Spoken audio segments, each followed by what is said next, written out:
Hello and welcome back to another edition of Carrie's Gardening Channel. So we are in July of 2026 and this is one of my experiment swimming pools here.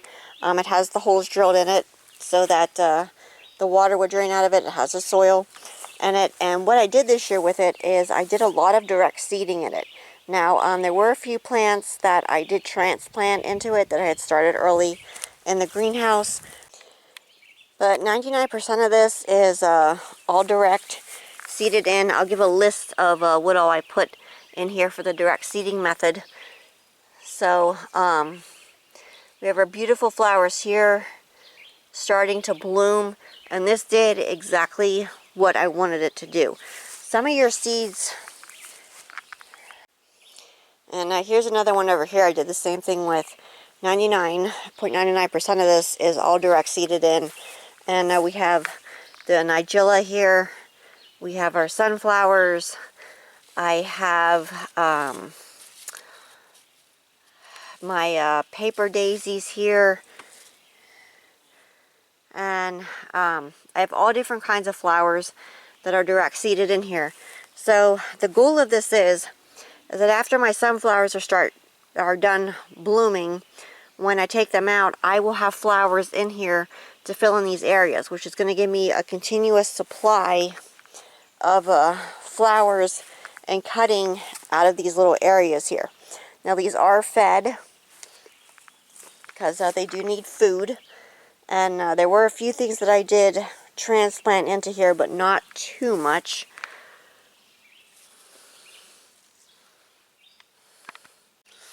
So in the same way with this one here, when these sunflowers here are done blooming, I will cut them out, and then I will have all of these other flowers in here blooming.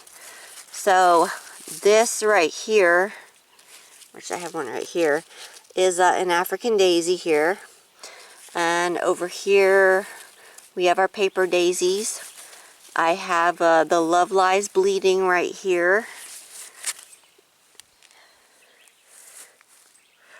And then the marigolds were transplanted in. The gomphrena was transplanted in. I am having some issues with some grasshoppers and some Japanese beetles eating this stuff. We didn't get the Japanese beetle traps up yet, but they have to get put up. So my goal is, with some of these, like these snapdragons here, they were transplanted in.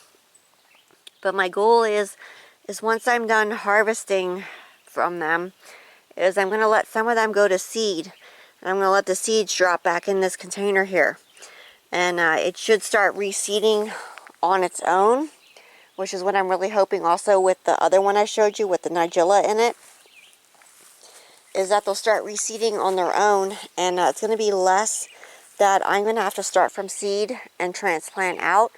So it's really not too difficult to weed these. You just find the weeds and you just pull them out.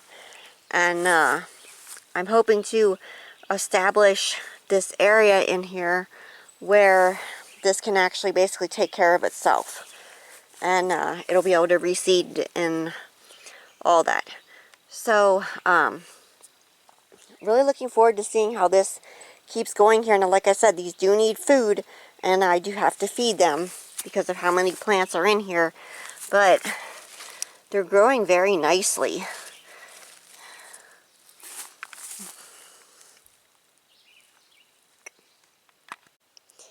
Now, sometimes I do have to check these for water more often when it's really hot out, or if the wind is really blowing, because sometimes they can dry out faster. But a few things that I am noticing is this extra shade here does seem to be helping to retain more moisture in the soil, which is a really good thing.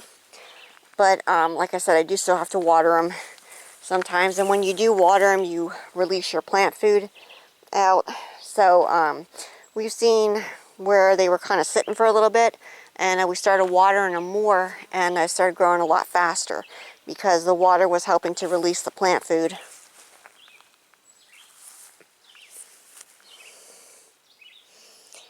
So I hope that you found this video helpful. So if you like my video, please like, comment, subscribe.